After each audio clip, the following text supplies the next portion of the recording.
It is Ross the Boss time, a massive Thursday night game of football. It is Maddie's match. It's Richmond and the St Kilda Football Club. And Ross, both these teams go in at 2 wins and 2 losses, so a lot at stake. Yeah, Tigers off a loss, but I still thought they were impressive, running all over Port in the end. Didn't quite get it done. And what a response from Jack Steele and his Saints. Incredible. Well, I want to talk about Jack Steele because he was third in the Brownlow last year. He was enormous last week. He put it on the line, didn't he, Ross, before the game? Yeah, and chips all in. And he backed it up. Chips all in, we'll respond, I'll lead. And I spoke to a few ex-Saints that were at the game and they said he was like Lenny Hayes. He got to work.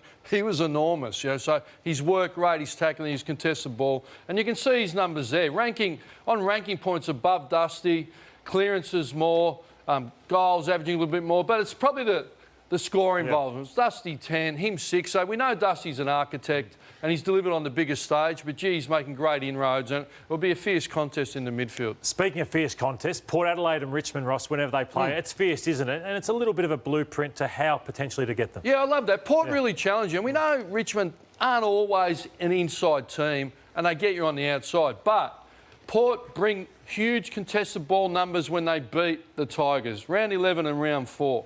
Clearances, they dominate to get territory and their pressure locks it in. It stifles the Tigers. But the Tigers stood up in the prelim. They beat them in the contested ball, their strength, the clearances, and the pressure was still there, okay. But what we knew with the Saints, if we have a look at some Saints vision as well, last week, what they brought was great pressure. So I see, and I think we've all seen St Kilda as an outside team, but last week they made a choice at half-time, put the work boots on, and they dominated contested ball, something like plus 20, plus 13 clearances, and their forward pressure, they laid 16 forward 50 tackles, and West Coast that want to control the ball just got hunted and they turned it over, and their coach Adam Simpson said, we didn't handle the heat, we couldn't win a contest, and they went on for a dominant victory of the Saints. So will they deliver it again this week? And that's the big question. You win 3 premierships out of 4 due to your pressure, don't you? It's just, the Saints just never really drop it, do they? That's the challenge for St Kilda. Is it a one-off or can they do it for longer? Well, it's arguable Richmond are the best pressure team in the history of the game. All right, so St Kilda have done it for half. The challenge is the great teams come up quarter, moment, minute, quarter, game, and then the next week. So St Kilda, you got the formula.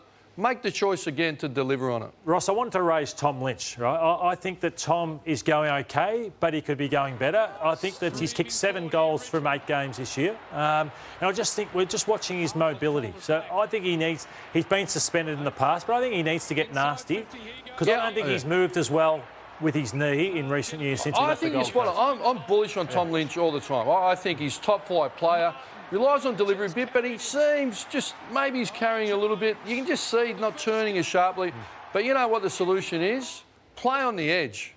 Get aggressive and inspire the rest of your forwards. I think he can go to another level. And, you know, he's been sated a bit. He's got his premierships, but I think, Tom, get back to your aggressive attack on the ball and the man best. Who do you like in this game, Ross? I think the Tigers get it done. I agree as well.